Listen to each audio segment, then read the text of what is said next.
사람은 언제나 자신을 정의하며 살아가는 존재입니다.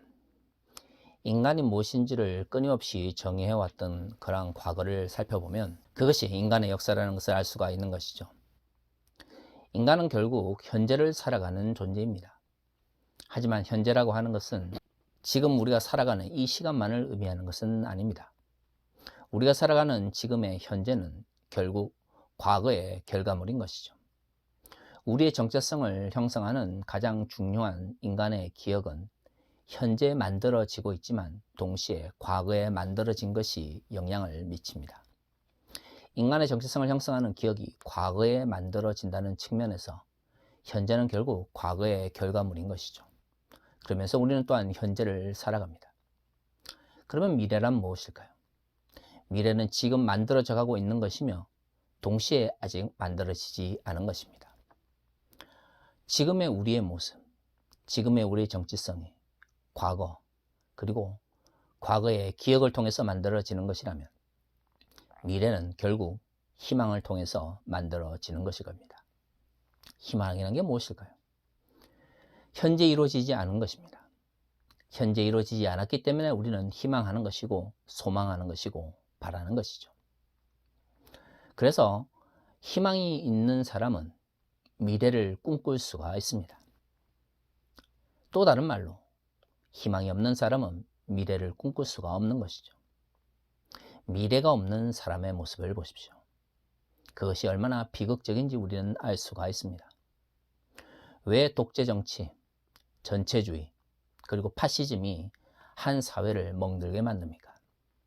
그 가운데는 미래가 없기 때문입니다. 독재나 전체주의나 파시즘 체제 속에서 인간의 유일한 희망은 권력자에게 줄을 대는 것입니다. 그 이외에는 자신이 노력한 만큼 무엇을 가져갈 것이다 라고 소망할 수도, 우리의 미래가 지금보다 더 나을 것이라는 희망도 가질 수가 없는 것이죠. 결국 현재를 만드는 것은 과거이지만 인간의 미래를 만드는 것은 희망입니다. 그렇다면 우리는 어떨 때 희망을 가질 수가 있을까요? 사람들은 흔히 희망이라는 이야기를 할 때에 두 가지 경우에 말을 합니다. 첫 번째 경우는 현재 아무것도 이루어지지 않았을 때인 것이죠. 이때는 솔직히 가장 어려울 때입니다. 미래에 대한 희망이 또는 미래에 대한 긍정적인 것이 아무것도 보이지 않음에도 불구하고 무엇인가 우리가 꿈꾸는 비전을 향하여, 꿈을 향하여 달려나가기 위해서 희망을 가지는 것이죠. 이러한 희망은 힘들지만 미래를 바꾸는 능력을 가지고 있습니다. 두 번째 경우는 무엇인가 우리의 현실 속에서 조금씩 변화가 보일 때 가지는 희망인 것입니다. 이러한 희망은 많은 사람들이 쉽게 가질 수가 있습니다. 그렇죠. 뭔가 미래에 긍정적인 것이 지금 당장 눈앞에 조금씩 보이기 시작하는 것이죠. 조짐이든 단초든 무엇이든 간에 뭔가 현재의 모습 속에서 변화가 일어날 때 우리는 큰 희망을 가질 수가 있습니다. 그러나 사람들이 살아가면서 항상 미래의 긍정적인 것이 지금 현재 조금씩 일어나는 경우는 많지가 않은 것이죠. 정말로 사람들이 희망을 가져야 할 때는 지금 현재 뭔가 긍정적인 변화가 일어날 때가 아닙니다. 그리스도인들에게는 어떨까요? 그리스도인들에게는 전자의 경우가 가장 중요합니다. 믿는 사람이든 믿지 않는 사람이든 미래에 대한 긍정적인 꿈을 가지고 그것이 현실 속에서 조금씩 일어나는 모습을 보면 희망을 가지지 말라고 해도 희망을 가질 수밖에 없습니다.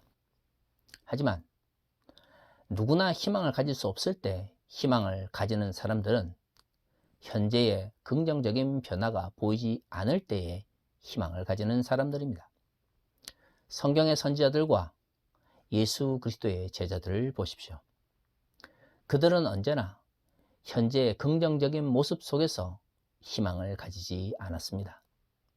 오히려 무언가 긍정적인 모습이 보일 때 그것은 절망의 신호탄이었던 것이죠. 선지자들을 보십시오. 그들이 언제나 남유다나 북이스라엘의 멸망을 이야기할 때 그것은 현재의 뭔가 이스라엘이 멸망할 것 같은 부정적인 모습이 나타났을 때가 아닙니다. 이사야가 66장에 걸쳐서 남유다와 주변 나라들의 멸망을 이야기할 때 남유다가 정말로 멸망할 것처럼 어려움을 겪었다면 많은 이스라엘 사람들이 이사야의 이야기에 귀를 기울였을 것입니다. 하지만 이사야의 이야기가 66장이나 기록되고 전성이 되는 동안 여전히 그의 이야기에 이스라엘 사람들이 귀를 기울이지 않는 것은 이사야가 남유다의 멸망을 이야기할 때 현실이 그렇게 부정적이지 않았기 때문인 것이죠. 희망을 이야기할 때도 마찬가지입니다. 오늘 우리가 읽은 이 본문의 말씀은 이사야가 현실 속에서 하나님을 찬양하는 모습입니다. 그는 1장부터 24장까지 하나님의 남유다를 향한 심판을 이야기하면서 하나님께서 어떻게 남유다를 멸망시키실 건지에 대해서 이야기하고 있습니다. 하지만 현실은 어떤가요? 남유다 사회라고 하는 것이 갑자기 멸망할 것 같지도 않고 때로는 이사야의 예언과 관계없이 무엇인가 사회가 변하는 것처럼 보입니다. 그럼에도 불구하고 이사야는 하나님의 심판을 이야기했습니다. 그래서 사람들이 귀를 기울였을까요? 그렇지 않습니다. 사람들이 이사야의 말에 귀를 기울이지 않았기 때문에 이사야는 그의 생애가 끝나는 날까지 끊임없이 하나님의 심판에 대해서 선포하였던 것입니다. 그런데 오늘 25장에서 이사야는 하나님을 찬양합니다. 찬양의 내용이 무엇입니까? 사람들이 힘을 가지고 능력을 가지고 자신이 하는 일이 잘 되는 것처럼 이야기하지만 결국에는 하나님의 뜻대로 이루어질 것이라는 이야기입니다. 우리가 읽은 25장 4절과 5절의 말씀은 이 부분을 더 강조하고 있습니다. 세상에 힘을 가진 사람들이 자신들이 미래가 더 잘 될 거다라고 이야기할 때에 하나님께서 연약한 자들과 함께 하셔서 그들의 미래를 밝게 하실 것이라는 것이죠. 현실은 어떻습니까? 힘을 가진 사람이 더욱더 힘을 가지고 능력을 있는 사람이 더 많은 이익을 가지는 것입니다. 하지만 이사야가 선포하는 미래에 하나님의 심판은 무엇인가요? 약육강식의 사회가 하나님의 방식이 아니라는 것입니다. 그래서 이사야가 이야기하기를 미래에 남유다의 멸망과 함께 도래할 하나님의 나라는 힘을 가진 강포한 자들이 무너지고 하나님께서 세우실 연약한 자들, 하지만 온유한 자들이 그 땅을 얻게 될 것이라는 것입니다. 그렇습니다. 이사야를 비롯해서 선지자들의 예언을 살펴보면 언제나 절망 가운데 있을 때 무언가 사회가 발전을 향해 나아가지 않고 멈춰 있을 때에 희망을 노래했습니다. 우리는 그 반대의 경우를 알고 있습니다. 예수님의 제자들을 봅시다. 예수님께서 끊임없이 공생의 기간 동안 예루살렘에 올라가면 죽음을 당할 것을 이야기하셨습니다. 하지만 예루살렘에 가까우면 가까울수록 예수님의 제자들의 눈에는 예수님을 따르는 수없이 많은 군중들이 보였던 것이죠. 그들은 예수님을 왕으로 생각했고 예루살렘에 입성하면 예수님을 왕으로 삼아서 새로운 다윗의 왕국을 이룰 거라는 막연한 기대감을 가지고 있었습니다. 하지만 예수님은 예루살렘이 가까워지면 가까워질수록 끊임없이 자신의 죽음을 이야기했던 것이죠. 그래서 제자들이 예수님의 말에 귀를 기울이지 않았던 것입니다. 예수님은 부정적인 비극을 이야기하는데 현실은 뭔가 되는 것 같고 현실은 뭔가 변화가 일어나는 것 같거든요. 그래서 예수님의 제자들은 현실을 오히려 잘못 보았던 것이죠. 희망은 진정 절망 가운데 있을 때 발전이 아니라 뭔가 멈춰져 있는 그 순간에 필요한 것입니다. 믿지 않는 사람들도 현실의 긍정적인 작은 변화를 보면서 희망을 가질 수가 있습니다. 하지만 성경에서 말하는 희망은 그런 희망이 아니죠. 누구나 예상할 수 있고 누구나 잘 될 것을 기대하는 가운데 일어나는 희망은 성경이 말하는 희망이 아닙니다. 그것은 긍정적인 예상이며 그것은 막연한 기대감일 수 있는 것이죠. 때로는 그러한 막연한 기대감이 현실을 왜곡하고 미래를 잘못된 방향으로 이끌 때가 있습니다. 사람들은 누구나 미래를 계획하면서 그 미래를 긍정적으로 만들기를 바랍니다. 하지만 우리는 알고 있습니다. 역사의 주관자가 하나님이시라는 걸 말이죠. 하나님께서 역사를 주관하신다는 것은 무엇을 말합니까? 오늘 우리가 읽은 본문의 말씀처럼 힘이 있고 능력 있고 권력을 가진 사람들이 자신들이 원하는 방향으로 미래를 만들려고 할 때에 결국엔 하나님께서 오래전에 계획하신 계획대로 하나님의 멸망과 하나님의 회복을 오늘 본문에서 이야기하고 있습니다. 그렇기 때문에 이사야가 하나님을 찬양할 수가 있는 것이죠. 현실은 자신이 선포한 하나님의 심판이 현실적으로 일어날 것 같지 않고 강포한 자들이 더 힘을 얻고 야국강식이 넘쳐나는 세상입니다. 하나님의 뜻이 땅에 떨어져 있는 것 같고 하나님께서 남유다 백성을 돌아보지 않는 것 같지만 이사야가 찬양하는 것은 결국에는 힘 있는 자들이 무너지고 하나님께서 약속하신 연약한 자들을 세워서 하나님의 백성을 삼으실 것이라는 것이죠. 지금 힘 있는 사람들이 뭔가를 누리고 지금 권력 있는 사람들이 뭔가를 가지고 있지만 하나님께서 결국에는 하나님의 계획 안에서 그를 무너뜨리고 연약한 자를 세우실 것이라는 것을 오늘 우리가 읽은 본문의 말씀은 강하게 말하고 있습니다. 그래서 이사야가 오늘 25장에서 하나님을 찬양할 수가 있는 것이죠. 하나님을 막연히 찬양해야 된다는 의무감에서 찬양하는 것이 아닙니다. 하나님의 계획을 믿고 하나님께 주신 희망을 가졌기 때문에 그 희망 안에서 하나님의 계획을 바라보며 찬양할 수 있는 것이죠. 저는 역사를 돌아보면서 우리가 가장 희망을 필요로 할 때는 바로 지금 뭔가 멈춰져 있을 때, 아니 내가 지금 절망 가운데 있을 때라고 생각을 합니다. 20세기를 돌아보십시오. 어느 누구도 홀로코스트를 기대하지 않았습니다. 비록 1939년에 제1차 세계대전이 터졌을 때만 하더라도 그것이 작은 국지전으로 끝났을 거라 생각했습니다. 그것이 온 유럽을 그리고 전 세계를 전쟁으로 빠뜨릴 거라는 생각을 해본 사람은 별로 없었을 것입니다. 그 반대의 경우를 보십시오. 1945년에 제2차 세계대전이 끝나고 독일이 가장 어려운 가운데 있을 때 우리는 에른스트 블로크의 희망의 원리를 접하게 됩니다. 하지만 1954년에 처음 제1권이 나왔을 때 독일의 사회는 그렇게 희망적이지 않았습니다.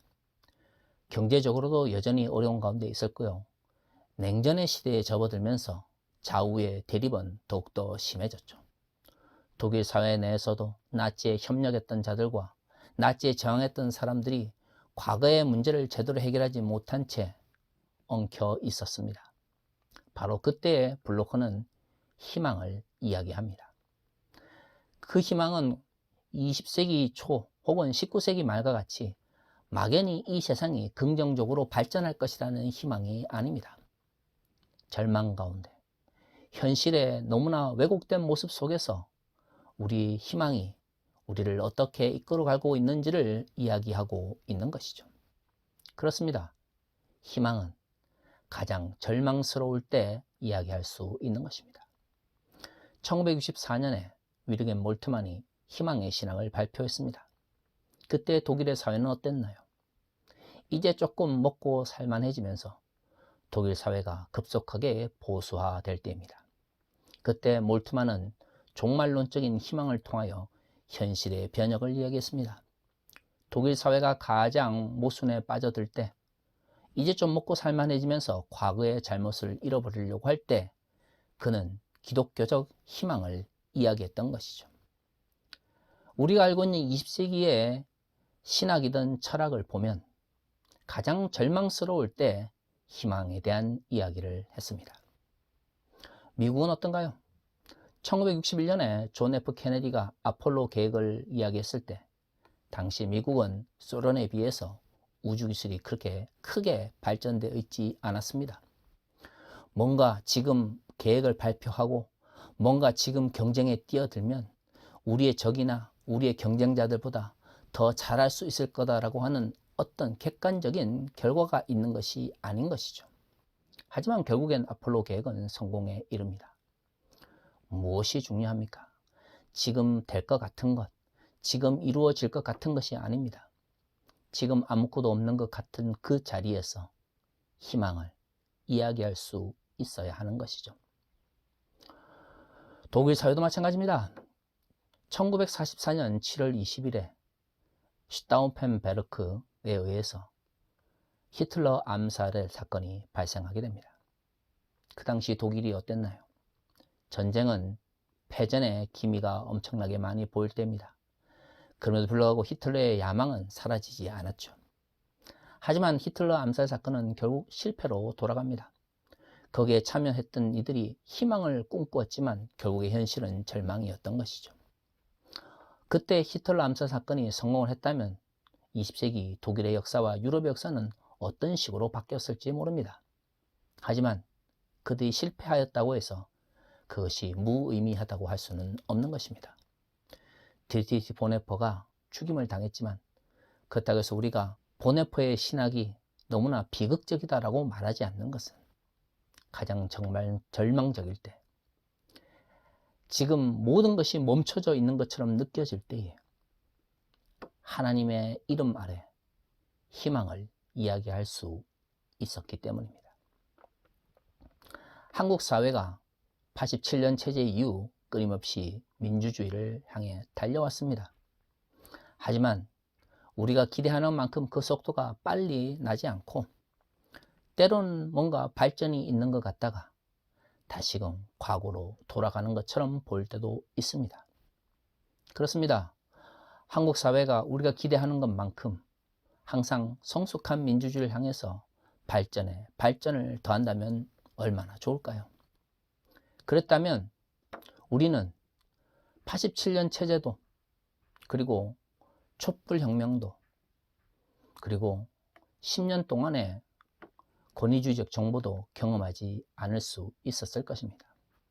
하지만 그렇기 때문에 대한민국의 민주주의가 실망하거나 절망하거나 실패한 것이 아닙니다. 진정한 실패는 미래에 대한 희망을 가지지 않을 때 도래하는 것이죠. 대한민국의 민주주의는 항상 발전을 해온 것은 아닙니다. 때로는 도태하고 때로는 멈추고 때로는 과거로 후진하기도 했습니다. 그럼에도 불구하고 지금의 대한민국이 있는 것은 끊임없이 성숙한 민주주의를 향하여 달려나가며 투쟁하며 싸워나갔던 시민들이 있었기 때문이죠. 진정한 희망은 지금 뭔가 내가 원하는 정치적인 변화가 일어나고 내가 원하는 경제적인 변화가 일어나는 것이 아닙니다.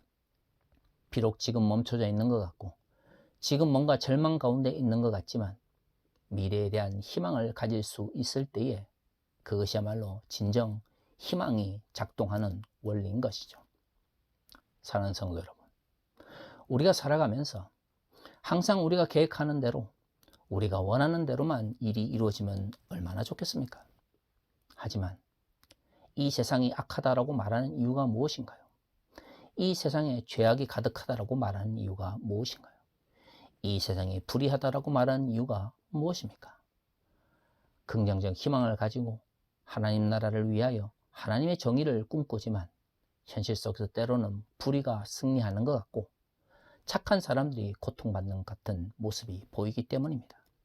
중요한 것은 현실의 절망이 아니라 우리가 그 현실 가운데서 종말론적인 하나님 나라를 바라보며 희망과 소망을 가질 수 있느냐는 것입니다. 믿지 않는 사람들이 현실의 절망 가운데 눈물을 흘릴 때 그리스도인들은 무엇을 해야 되겠습니까? 도대체 예수를 믿는다는 사람들이 믿지 않는 사람들과 달라야 되는 모습이 무엇인가요?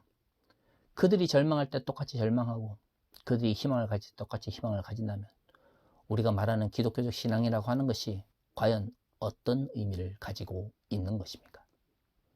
중요한 것은 이사야 25장에 있는 말씀처럼 현실의 약육강식과 현실의 힘 있는 자들이 잘 되는 것 같을 때 하나님의 계획과 하나님의 심판을 바라보며 희망을 가지는 것입니다. 지금 우리가 멈춰져 있을 때 희망을 가지는 것이야말로 진정한 기독교적 희망이자 진정한 기독교적 신앙이 될 수가 있는 것이죠. 어쩌면 앞으로 우리가 살아가면서 한국 사회는 몇 번의 어려움을 겪어야 될지도 모릅니다. 하지만 고비를 넘어가고 어려움을 겪는다고 해서 한국 사회가 실패하는 것은 아닙니다. 그 실패와 때로는 그 절망을 넘어서 나아가고자 하는 의지를 가질 때에 비로소 한국 사회가 지금보다 더 성숙을 향해 나아갈 수 있는 것이죠. 한국 사회의 과거를 돌아보십시오. 오랜 기간의 일제 식민지와 오랜 기간의 군사 독재가 있었습니다. 하지만 일제 식민지 가운데 해방을 꿈꾸며 희망했던 사람들이 있었기에 조국의 해방을 위하여 노력했던 사람들이 있을 수 있었습니다. 독재가 있을 때에 한국 사회의 민주주의를 꿈꾸는 사람들, 희망했던 사람들이 있었기 때문에 모든 사람들이 독재에 협력할 때에도 민주주의를 위해서 노력할 수 있었던 것입니다. 때로는 한국 사회가 잠시 멈춰져 있는 것 같고, 때로는 극우적인 기독교 집단들이 한국 교회를 집어삼키는 것 같고, 때로는 잘못된 방식으로 부와 권력을 얻은 사람들이 일시적으로 잘 되는 것처럼 보일 때도 있습니다. 그럴 때 우리가 절망할 수도 있고, 그럴 때 우리는 멈춰져 있는 것처럼 답답함을 느낄 수도 있겠죠. 하지만 기독교적 신앙은 무엇입니까? 그 멈춰져 있는 그때에 희망을 노래할 수 있어야 하는 것입니다. 그것이 진정 기독교의 신앙이 우리의 현실을 변화시키는 진정한 변혁의 힘이 되는 순간입니다. 사랑하는 성도 여러분, 혼자서 꿈꾸는 미래는 막연한 기대일 수 있습니다. 하지만 지금 우리가 절망할 때, 지금 우리가 뭔가 멈춰져 있다라는 안타까움을 느낄 때에 함께 한국 사회의 민주주의를 바라보며 함께 하나님 나라의 변혁을 바라볼 수 있기를 원합니다. 연대하며 함께 꿈꾸는 꿈은 결코 멸망일 수가 없는 것입니다. 다 같이 기도하겠습니다.